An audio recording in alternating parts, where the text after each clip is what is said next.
அனைவருக்கும் வணக்கம். Welcome to my channel juice writing. இன்றைய பதிவு வாழ்க்கை குறுகியது ஆனால் அழகானது என்ற தலைப்பில் ஒரு அழகிய குட்டி கதை வாங்க பார்க்கலாம். ஒரு கப்பலில் ஒரு தம்பதி பயணம் செய்து கொண்டிருக்கிறார்கள். அப்போது கப்பல் கவிழும் அபாயமான கட்டத்தில் ஒருவருக்கொருவர் தப்பிக்க மட்டுமே படகு ஒன்று இருக்கிறது. மனைவியை பின்னே தள்ளிவிட்டு கணவன் மட்டும் அந்த படகில் தப்பிச் செல்கிறார். கவிழும் கப்பலில் அந்தரத்தில் இருந்தவாறு தப்பிச் செல்லும் கணவனை நோக்கி மனைவி சத்தமாக, இந்த இடத்தில் என்ன சொல்லியிருப்பார் என்று மாணவர்களை நோக்கி இந்த கதையை கூறிய ஆசிரியை கேட்டார். எல்லா மாணவர்களும் பல வகையான பதில் தரும்போது ஒரு மாணவன் மட்டும் அமைதியாக கேட்டுக்கொண்டிருந்தான்.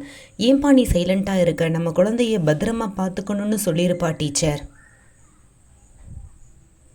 இப்படி கரெக்டாக சொல்கிற? உனக்கு முன்னாடியே இந்த கதை தெரியுமா?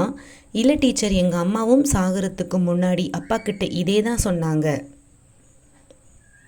பலத்த மௌனத்திற்கு பிறகு ஆசிரியை கதையை தொடர்ந்தார். தனியாளாக அவர்களது பெண்ணை அந்த மனிதன் வளர்த்து வந்தார். அவரின் மரணத்தின் பின்னால் பல வருடங்கள் கழித்து அந்த பெண் தனது தந்தையின் டைரியை பார்க்க நேர்ந்தது.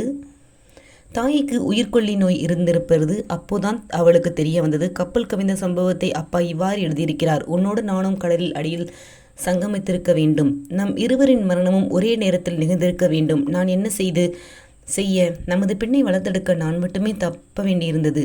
கதையை இதோடு முடித்துவிட்டு அந்த ஆசிரியை கூறினார்: வாழ்க்கையில் நல்லது கெட்டது எல்லாமே நடக்கும். எல்லோருத்துக்கும் காரணம் இருக்கும். ஆனால் சில நேரங்களில் நம்மளை புரிஞ்சுக்காமல் இயலாமல் போகலாம்.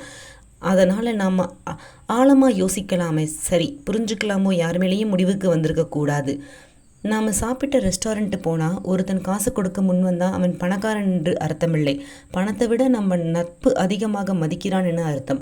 முதல்ல மன்னிப்பு கேட்குறாங்களே, அவங்க தப்பு பண்ணியிருக்காங்கன்னு அர்த்தம் இல்லை. ஈகோவை விட உறவை மதிக்கிறாங்கன்னு அர்த்தம். நம்ம கண்டுக்காமல் விட்டாலும் நமக்கு ஃபோன் மெசேஜ் பண்ணுறாங்கல்ல, அவங்க மேலே வெட்டி இல்லாமல் இருக்காங்க அர்த்தம் இல்லை. நாம் அவங்க மனசில் இருக்கோம்னு அர்த்தம். பின்னொரு காலத்தில் நம்ம பிள்ளைங்க நம்மக்கிட்ட கேட்கும், யாருப்பா அந்த ஃபோட்டோவில் இருக்கிறாங்க? ஒரு கண்ணீர் கலந்த புன்னகையோடு நம்ம சொல்லுவோம், அவங்க கூட தான் சில தருணங்களை நாம் கழிச்சிருக்கோம்னு. இதுவே வாழ்க்கை குறுகியது ஆனால் அழகானது என்ற தலைப்பில் ஒரு அழகிய குட்டி கதையாகும். இது போன்ற பல கதைகளை அடுத்தடுத்த பதிவில் பார்க்கலாம். Subscribe our channel juice writing. அனைவருக்கும் நன்றி.